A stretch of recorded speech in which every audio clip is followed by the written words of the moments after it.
अब हम anti thyroid drugs को देख लेते हैं कि वो कहाँ कहाँ पे एक्ट कर रहे हैं। तो हमारे पास एनाइन इनहिबिटर्स, थायोसायानेट और परक्लोरेट कहाँ पे एक्ट कर रहे हैं, कहाँ को इनहिबिट कर रहे हैं, वो ट्रांसपोर्ट ऑफ आयोडाइड को ही इनहिबिट कर रहे हैं। आयोडाइड्स और थायोमाइड्स जो हैं वो कहाँ कहाँ इनहिबिट कर रहे हैं, थायराइड हार्मोन सिंथेसिस को इनहिबिट करेंगे बाय इनहिबिटिंग या blocking the peroxidase catalysed reactions. ठीक है, वो आयोडीनेशन को भी इनहिबिट करेंगे और कपलिंग को भी इनहिबिट करेंगे, आयोडाइड्स और थायोमाइड्स। फिर हमारे पास आयोडाइड्स आ जाते हैं। आयोडाइड साल्ट वगैरह जो हम दे रहे हैं वो प्रोटियोलाइसिस को इनहिबिट कर रहे हैं, iodination of tyrosine, thyroid hormone release वगैरह को इनहिबिट कर रहे हैं। ठीक है, फिर हमारे पास जो है radio contrast media, beta blockers, corticosteroids, amiodarone, ये सारे कहाँ पे इनहिबिशन कर रहे हैं, पेरिफेरल टिश्यूज़ को कन्वर्ट नहीं होने दे रहे। और यहाँ पे हम थायोमाइड्स भी यूज़ कर लेते हैं जो कि पेरिफेरल कन्वर्जन नहीं होने देते T4 को T3 पे। ठीक है, और प्रोपाइल थायोयूरासिल ज़्यादा मतलब कि उसका पोटेंट इफेक्ट होता है inhibition of peripheral conversion of T4 to T3। ठीक है, तो ये पिक्चर हमारे पास वेरी इंपॉर्टेंट है और ये ऑस्मी में पूछी जाती है। ये जो नाम लिखे हुए हैं आयोडाइड्स, थायोमाइड्स, परक्लोरेट वगैरह, इनको हम मिटा के ऑस्मी में पूछ सकते हैं। अब ये हमारे पास पूरा टेबल है thyroid and anti thyroid drugs का। थायराइड ड्रग्स हमारे पास जो प्रॉपर एलो में मौजूद है सिलेबस में, लिवोथायरोक्सिन T4, लियोथायरोनिन T3। Mechanism of action मैंने आपको पहले बताया कि nuclear receptor result in gene transcription, gene expression with RNA formulation and protein synthesis. Clinical application क्या है कि हाइपोथायराइडिज्म के केस में देंगे, और फार्माकोकाइनेटिक्स क्या आएगा कि मैक्सिमम इफेक्ट जो है वो 6 to 8 वीक्स ऑफ थेरेपी में आता है। ठीक है, फ़ौरन नहीं आ रहा। लेकिन T3 जो है वो 10 टाइम्स मोर पोटेंट है देन T4, और T4 जो है टारगेट सेल में जाके T3 में कन्वर्ट हो जाता है। Same as it is synthetic भी अगर हम दे रहे हैं तो सेम एज इट इज़ जो उसका नेचुरली वर्किंग करने का काम है वही कर रहा है। ठीक है, थायोमाइड्स, आयोडाइड्स और बीटा ब्लॉकर्स हैं हमारे पास, एंटी थायराइड हैं। प्रोपाइल थायोयूरासिल जो है, PTU और मेथिमाजोल, ये इनहिबिट करते हैं थायराइड पर ऑक्सीडेज रिएक्शंस को, आयोडीन ऑर्गेनिफिकेशन को, peripheral conversion of T4 to T3 को। ठीक है, तो प्रेगनेंसी एंड लैक्टेशन में ड्रग ऑफ चॉइस हमारे पास क्या है, प्रोपाइल थायोयूरासिल। अगर प्रेगनेंसी में हाइपरथायराइडिज्म हुआ है तो हम ये देते हैं। फार्माकोकाइनेटिक्स में क्या है कि डिलेड ऑनसेट ऑफ एक्टिविटी होता है और ऑरल एडमिनिस्ट्रेशन देनी होती है। और टॉक्सिसिटीज़ में हमारे पास क्या है कि सबसे पहला तो आएगा हाइपोथायराइडिज्म। ठीक है, फिर आ जाएगा रैश, ए ग्रेन्युलोसाइटोसिस, हेपेटाइटिस और नोजिया। तो नेक्स्ट हमारे पास आ जाता है लिवर डिसफंक्शन भी आ जाता है और हाइपोप्रोथ्रोम्बिनीमिया भी आ जाता है, लेकिन ये इफेक्ट सारे रिवर्सिबल हैं। ठीक है, आयोडाइड्स में हमारे पास दो किस्म की आ रही हैं, लोगोल सोल्यूशन और रेडियोएक्टिव आयोडीन। रेडियोएक्टिव आयोडीन ने जो है वो डिस्ट्रक्शन करनी होती है सिर्फ थायराइड पैरेन्काइमा की, और अगर हम थायरोटॉक्सिकोसिस, हाइपर थायराइडिज्म के केस को ट्रीट करना चाहते हैं विदाउट एनी सर्जरी, तो हमें इफ़ेक्टिव डोज देनी पड़ती है रेडियोएक्टिव आयोडीन की, और ये बहुत अच्छा परमानेंट क्योर है। ठीक है, और ये किसी और टिश्यू को डैमेज नहीं करता, सिर्फ थायराइड पैरेन्काइमा को ही डिस्ट्रक्ट करेगा। लेकिन अगर ज़्यादा डिस्ट्रक्ट कर दे तो एडवर्स इफेक्ट्स में हाइपोथायराइडिज्म आ जाएगा। हाइपर में हमने देना है ना तो हाइपो हो जाएगा। सोर थ्रॉट इसके एडवर्स इफेक्ट में आता है, ऑरल एडमिनिस्ट्रेशन करनी होती है हमने इसकी। तो लोगोल सोल्यूशन जो है हमारे पास पोटाशियम सोडियम, पोटाशियम आयोडाइड, ये इनहिबिट करेगा आयोडीन ऑर्गेनिफिकेशन को, हार्मोन रिलीज को, रिड्यूस करेगा साइज और vascularity of hyperplastic thyroid gland. ठीक है, हमारे पास आयोडाइड साल्ट, ये इनहिबिट करते हैं रिलीज को, सिंथेसिस ऑफ हार्मोन्स को, उनके ऑनसेट ऑफ एक्शंस को। ठीक है, विद इन 2 to 7 days। ठीक है, तो ऑरल एडमिनिस्ट्रेशन करनी होती है, onset of activity within 2 to 7 days। और अगर एमसीक्यूज में या इन वन के ऑस्पी क्वेश्चन में आ जाए प्रिपरेशन फॉर सर्जिकल थायरॉयडेक्टमी, तो हमने ये वाला आयोडाइड देना होता है, लोगोल सोल्यूशन, पोटाशियम आयोडाइड। ठीक है, तो रेयर ही हैं इसकी टॉक्सिसिटीज इसकी रेयर ही हैं। ठीक है, तो आयोडाइड साल्ट जो है वो हम यूज़ करते होते हैं in the management of thyroid storm. तो थायराइड स्ट्रॉम में भी हम देते हैं, प्रिपेयर करते हैं पेशेंट्स को for surgical rejection of hyper active thyroid, तो उसमें भी हम इसको ही देते हैं। यही चॉइस है हमारी। अब बीटा ब्लॉकर्स हमारे पास आ जाते हैं जो कि अदर ड्रग्स की कैटेगरीज में आते हैं। तो ये इंपॉर्टेंट क्लास ऑफ ड्रग है for the treatment of thyrotoxicosis hyperthyroidism. तो it is use very useful in controlling the tachycardia and other cardiac abnormalities of severe thyrotoxicosis.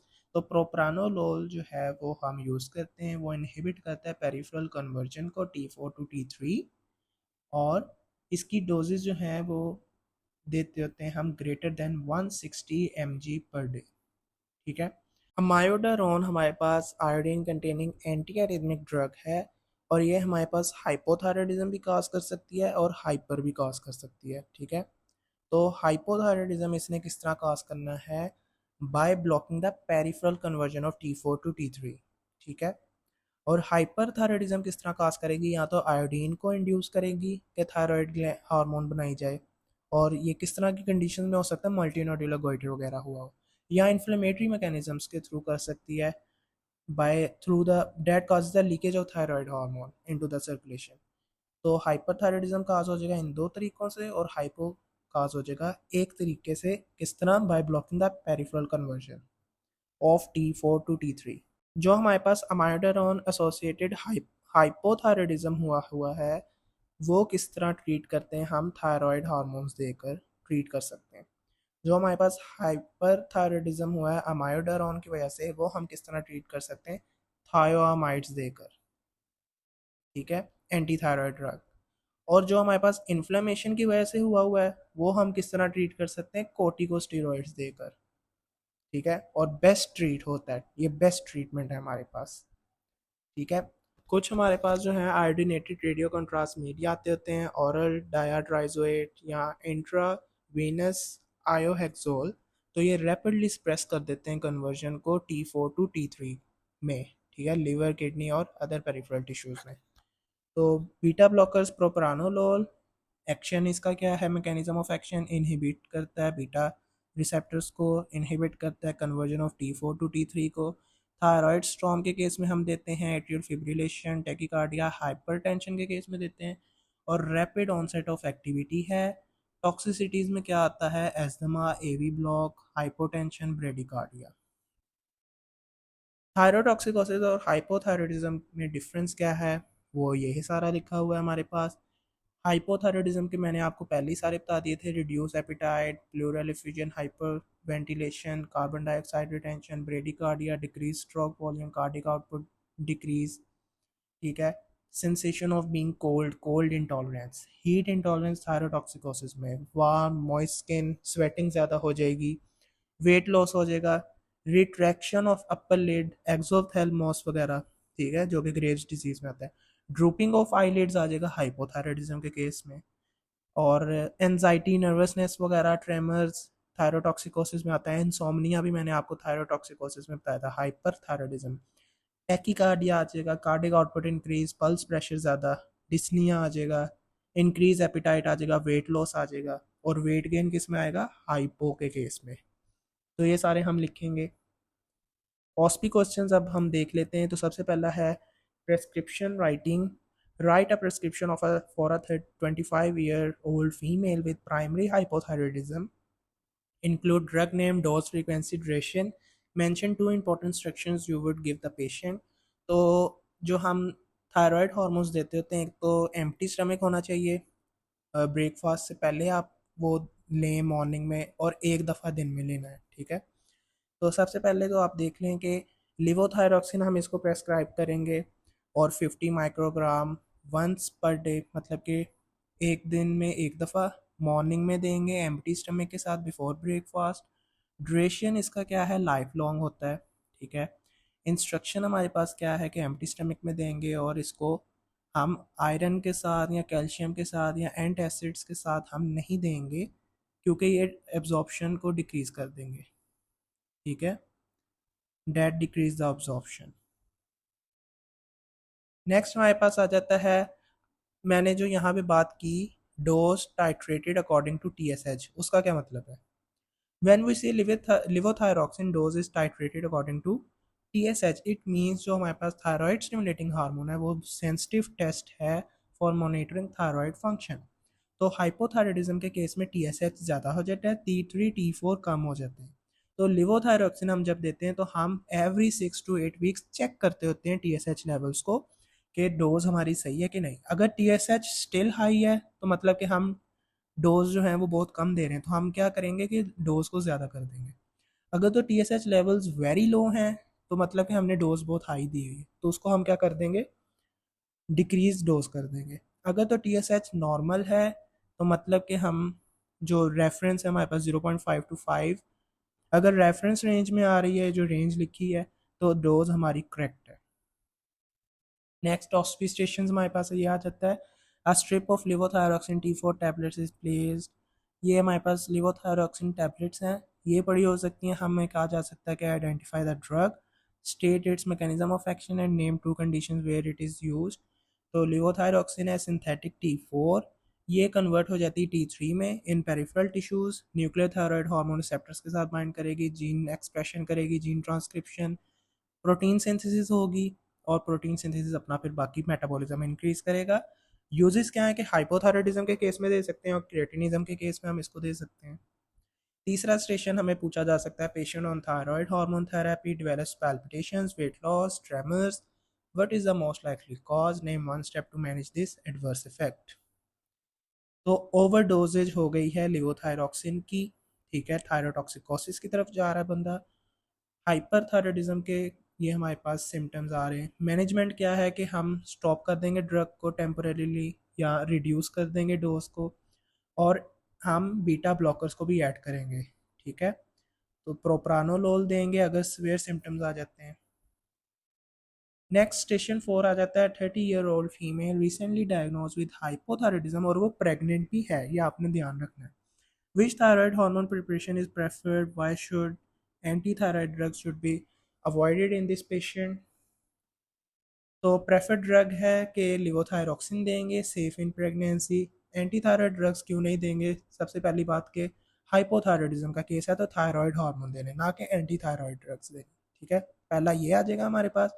दूसरा हम क्या है कि फीटल हाइपोथायराइडिज्म और कंजेनिटल मालफॉर्मेशन टेट्राटोजेनिक इफेक्ट होता है उसका। और मैंने आपको प्रेगनेंसी और लैक्टेशन में एक ड्रग बताई थी एंटी थायराइड ड्रग, जो कि हाइपर थायराइड वुमेन में दे सकते हैं जब उसको, अगर वो प्रेगनेंसी के दौरान है, तो वो आएगा प्रोपाइल थायो यूरासिल PTU, ठीक है। स्टेशन 5 आ जाता है कि कंपेयर करें लिवोथायरोक्सिन T4 और T3 को under the following headings, onset of action, half life, clinical use. तो मैंने आपको पहले भी बताया कि T4 स्लो है ऑनसेट, लियोथायरोनिन T3 रैपिड एक्टिंग होती है, और इमरजेंसी सिचुएशंस में हम लियोथायरोनिन T3 को देते होते हैं। हाफ लाइफ 7 डेज है लिवोथायरोक्सिन की, लियोथायरोनिन की 1 डे है, शॉर्ट है। यूज़ क्या है? रूटीन थेरेपी हाइपोथायराइडिज्म के केस में हम लिवोथायरोक्सिन देते होते हैं, और लियोथायरोनिन हमारे पास क्या है, इमरजेंसी मैक्सिडिमा कोमा के केस में हम दे सकते हैं, क्योंकि ये स्वेयर कंडीशन होती है इमरजेंसी की। फिर एक हमारे पास आ जाता है, अ 10 year old child presents with cretinism, which drug will you prescribe, what is the main aim of therapy। तो लिवोथायरोक्सिन देंगे ऑरल एडमिनिस्ट्रेशन के साथ। एम हमारा ये होगा कि हम अर्ली रिप्लेसमेंट कराएं ताकि प्रमोट करें नॉर्मल ग्रोथ और मेंटल डेवलपमेंट को, और प्रिवेंट करें परमानेंट या इरिवर्सिबल इंटेलेक्चुअल डिसेबिलिटी को। 7 स्टेशन हमारे पास आ सकता है, why is levothyroxine preferred over liothyronine in hypothyroidism treatment, why should thyroid hormones be given on an empty stomach. तो लिवोथायरोक्सिन लियोथायरोनिन से हम प्रेफर क्यों करते हैं? क्योंकि मोर स्टेबल है, लॉन्गर हाफ लाइफ है, वंस पर डे देनी पड़ती है, और लेस कार्डियोटॉक्सिक होती है। एम्प्टी स्टमक में क्यों देते हैं कि फूड कैल्शियम आयरन जो है वो डिक्रीज कर देते हैं अब्जॉर्प्शन को, तो इसलिए हम पहले एम्प्टी स्टमक में देते होते हैं इसे। अब फ्लो चार्ट अब दिया गया है हमें, और उन्होंने दो क्वेश्चंस दिए कि परकोलोरेट को लेबल करें और प्रोपाइल थायोयूरासिल को लेबल करें। तो मैंने आपको जो फ्लो चार्ट में बताया था, यहाँ पे हमने थायोसाइनेट और परक्लोरेट को यहाँ पे रखा था, और यहाँ पे हमने थायोमाइड्स को रखा था और आयोडाइड्स को भी, और यहाँ पे भी आयोडाइड्स को रखा था। तो PTU हमारे पास यहाँ पे आएगा, प्रोपाइल थायोयूरासिल। प्रोपाइल थायोयूरासिल जो है peroxidase enzyme blocks organification coupling, also inhibits peripheral T4 to T3 conversion। और परक्लोरेट थायोसायनेट इनहिबिट करेगा सोडियम आयोडाइड इम्पोर्टर को, iodide Uptake. And that's all about the pharmacology of P. Hope you will understand all things. Thank you so much.